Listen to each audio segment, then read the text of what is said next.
Good day and welcome to another episode of Piano TV.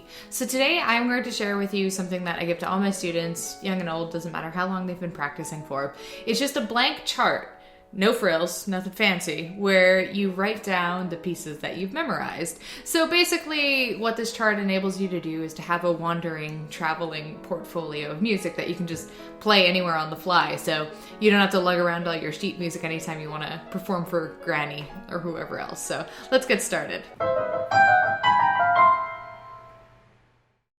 The reality is that you're not going to memorize every single song you learn. You're probably not even going to like every single song you learn. That would be very shocking.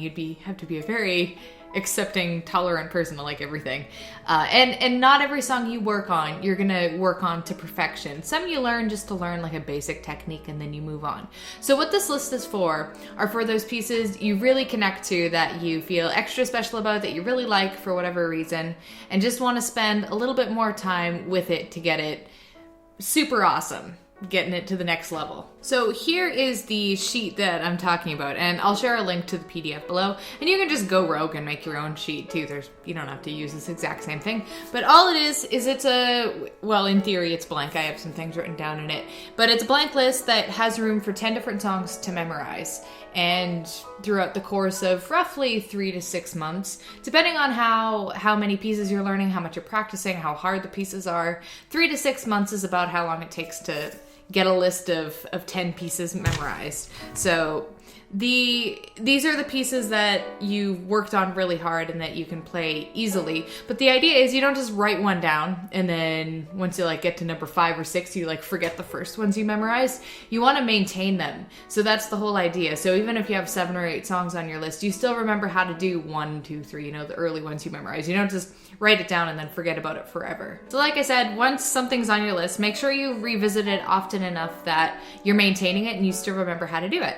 And then once you fill up all 10 spaces, you win piano. Once you hit that 3 to 6 month mark and your list of 10 songs is completely full, you'll be very ready to move on to a new list, which is the next step. Because by the time you get to number 8, 9, 10, the first ones that you memorized are gonna seem so overwhelmingly basic that you'll be really eager for starting to memorize more difficult material. I 100% believe in the value of forgetting songs completely once you've learned them. So once you've finished your list, throw a piano party, pay homage to all that hard work and effort that it took to get those songs to the memorized points, and then dump them, forget them, move on, new adventures await. So this is getting really ahead of ourselves, but I wanted to give you some perspective on the long game of learning piano.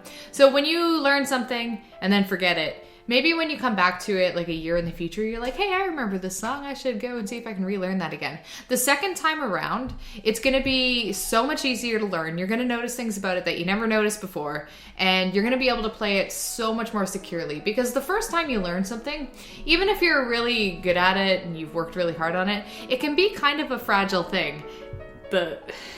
So going even further into the future, you can forget it the second time, and then maybe a year after that, you revisit it a third time, and then you'll really find that piece is locked down. There is nothing you could play it in your sleep. It'll be super easy. So I just wanted to give you a sense of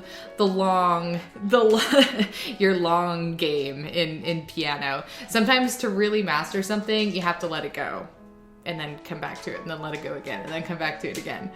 So, infinite patience. All right, so get to it. Like I mentioned before, the link to the PDF for the little chart thing is linked below, so you can go check that out. Or make your own. It's totally your thing. But what you'll find is if you stick with it and you work on developing a list of memorized songs, it's really, really rewarding.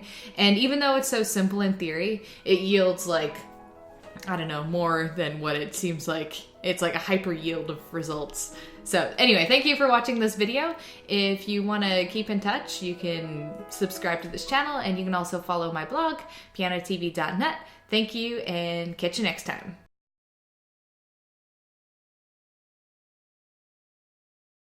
It can be kind of a fragile thing, but thanks for interrupting that.